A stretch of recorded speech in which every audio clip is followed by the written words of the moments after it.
जय श्री कृष्ण मित्रों, स्वागत है आप सभी का गोपेश ज्ञान यूट्यूब चैनल में। मित्रों, आज का वीडियो बहुत ही ज्ञानवर्धक है।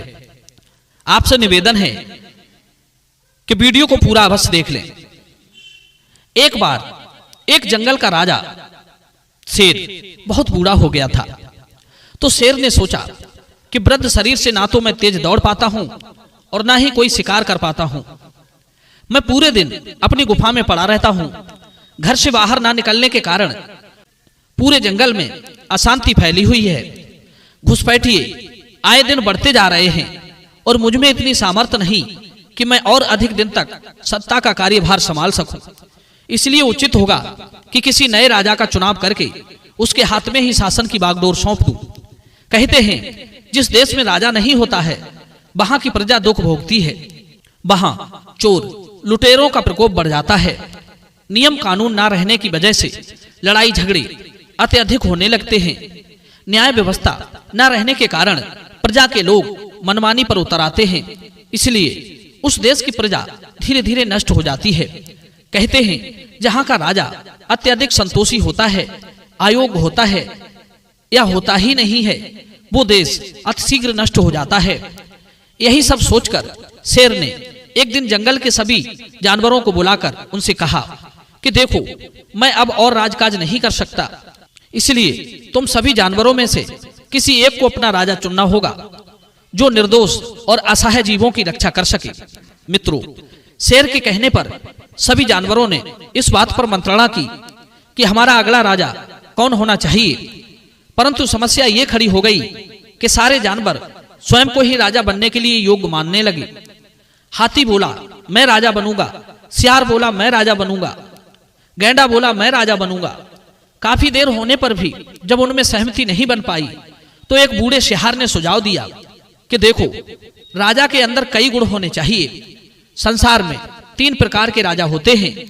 जो राजा अपने धर्म में तत्पर, प्रजा का पालन करने वाला हो, संपूर्ण यज्ञों का करने वाला हो, शत्रुओं को जीतने वाला हो, दानवीर हो, सूर हो, इंद्रियों को जीतने वाला हो, वो राजा उत्तम कहलाता है।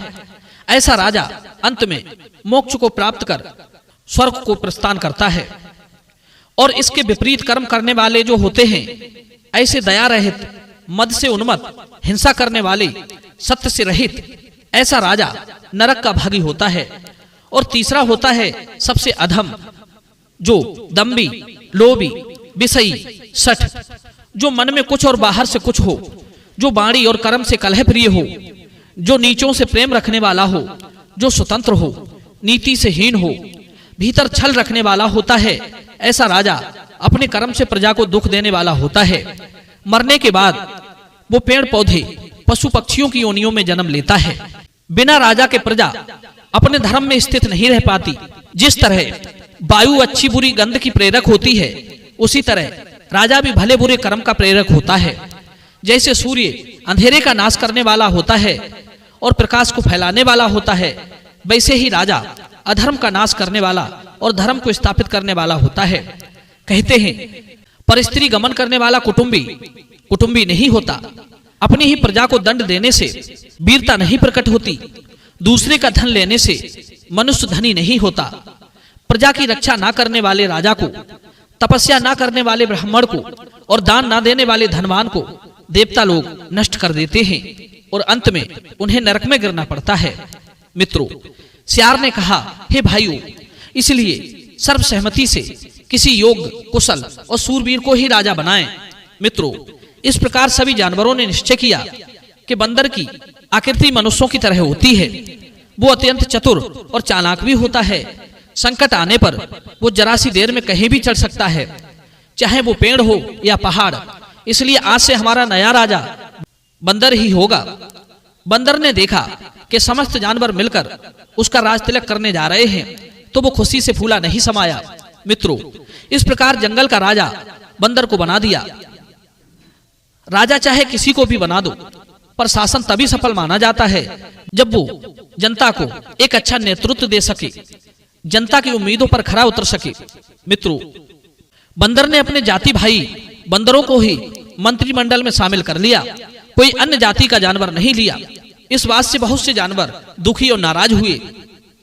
उन्होंने सोचा कोई बात नहीं, बंदर राजा तो बन गया, क्या ये प्रजा की सुरक्षा कर पाएगा, ये तो समय ही बताएगा। धीरे धीरे वक्त बीतता चला गया। एक दिन बंदर महाराज के दरबार में एक बकरी रोती चिल्लाती अपनी फरियाद लेकर आई और बोली, महाराज मेरे बच्चे को एक भेड़िया उठा ले गया है, कृपया शीघ्र चलकर मेरे बच्चे की रक्षा कीजिए। बकरी की दुख भरी प्रार्थना सुनकर बंदर राजा अपने कुछ मंत्री बंदरों के साथ एकदम से चल खड़ा हुआ। उन्होंने तनिक भी विलंब नहीं किया, क्योंकि नया नया राजा बना था, इसलिए प्रजा में अपनी बाबाई फैलानी थी। अब बंदर महाराज चले तो गए, पर वहां पहुंचकर वे भेड़िए के डर से उसके पास तक नहीं जा सके। वे अगल बगल के वृक्षों पर उछल कूद करने लगे। भेड़िया बकरी के बच्चे को नोचे जा रहा था। बकरी खड़ी खड़ी चिल्ला रही थी कि मेरे बच्चे को भेड़िए से बचाओ, पर बंदर महाराज तो बंदर महाराज थे। वे भेड़िए को घुड़की देकर भागकर पेड़ पर चढ़ जाते थे। इस प्रकार वे सारे बंदर आसपास ही उछल कूद करते रहे। तब तक भेड़िया बकरी के बच्चे को मारकर खा गया। यह देखकर बकरी दहाड़े मारकर रोती हुई बंदर से बोली, रे दुष्ट बानर, तू कैसा राजा है, मेरी आंखों के सामने ही वो भेड़िया मेरे बच्चे को खा गया, पर तूने बचाने की बजाय इधर उधर उछल कूद करता रहा। बंदर कहने लगा, री बकरी मुझे दोष ना दे, तेरे कहने पर मैं तुरंत भागता हुआ आया। भेड़िए से तेरे बच्चे को बचाने के लिए मैंने और मेरे मंत्रियों ने क्या कम उछल कूद की?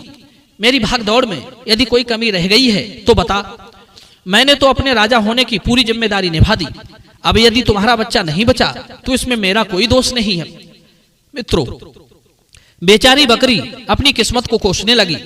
किसी ने सच कहा है कि राष्ट्र की जिम्मेदारी ऐसे व्यक्ति के हाथों में देनी चाहिए जो हर बात में कुशल हो, आवश्यकता पड़ने पर वो युद्ध भी लड़ सके। कहते हैं, कुमंत्रियों से राजा, कुवैदों से रोगी, अधम राजा से प्रजा, खोटी संतान से कुल, कुबुद्धि से आत्मा सदैव नष्ट होते रहते हैं।